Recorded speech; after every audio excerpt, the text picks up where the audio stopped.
Good morning, friends. Welcome back to Astrology Today. My name is Mel Rose, and I'm here to share your daily aspects.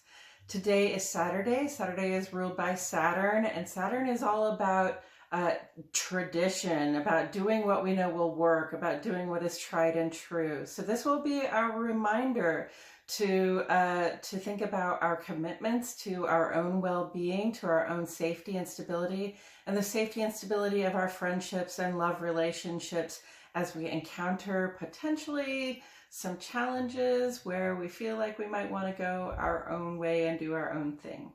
Okay, let's get into these aspects.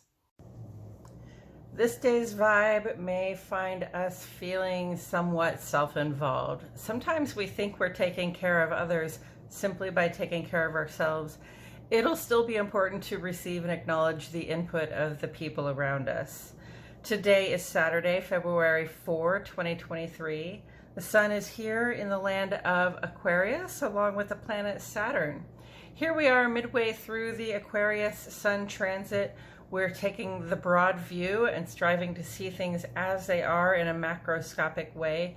The big picture includes more of everything, and so do our plans.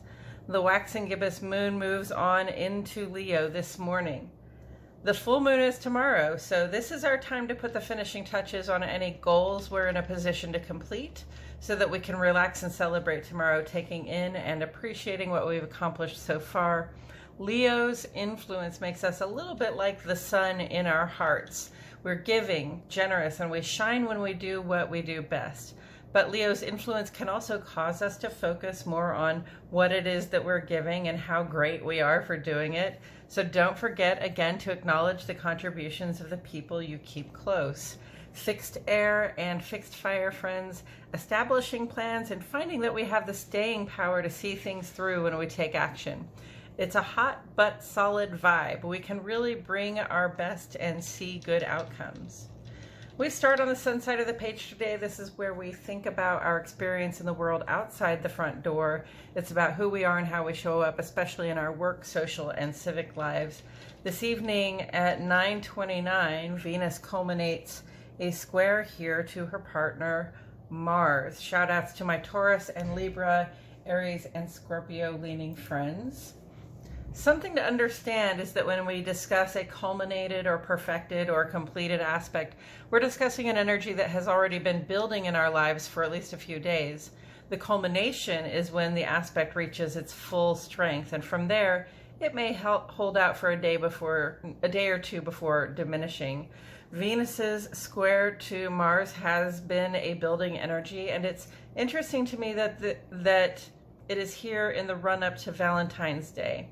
This can be a very sexy vibe, but also a selfish one.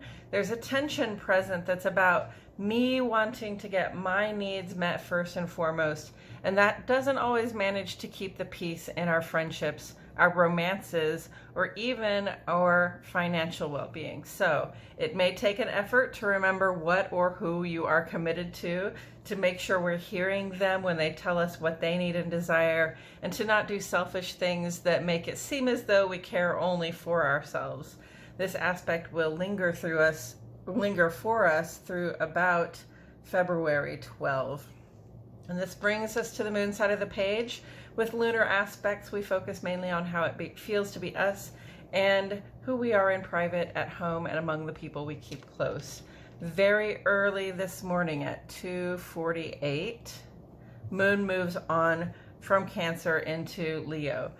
Moon in Leo is a time when we can really let our hair down, to be proud of who we are and what we bring to our home life and our personal relationships, including with ourselves. Like I said before, this can become a self-involved vibe if we're not careful. None of us is the only star in the sky, so it pays to acknowledge the light that others shed as well. Later this afternoon at 4:34, moon will be trine here, trine to Jupiter. Cancer, Sagittarius, Pisces friends, it's a good time to get social and to share generously with the people that we like and trust. We should find it easy to connect with others, and we will be likely to truly notice our good fortune when we engage this way. Coming up, the full moon in Leo tomorrow is our day to wind up the work of culmination and to sit back and celebrate the feeling of accomplishment. On Monday, Mercury sextile Neptune helps us get creative with our plans and communications. And on Tuesday, Venus completes a sextile to Uranus, which will give us working opportunities to embrace change in the landscape of our friendships, loves, and financial investments. And that's it for today's astrology, friends. Thank you for tuning in. For the second half of this vlog, where we seek further insight from Tarot, please check out my other channel, Astrology Today and Tarot with Mel Rose. The link is in the description. I appreciate you all so much for being here. My love and gratitude go out to each and every one of you. And I will see you all back here tomorrow for more Astrology Today.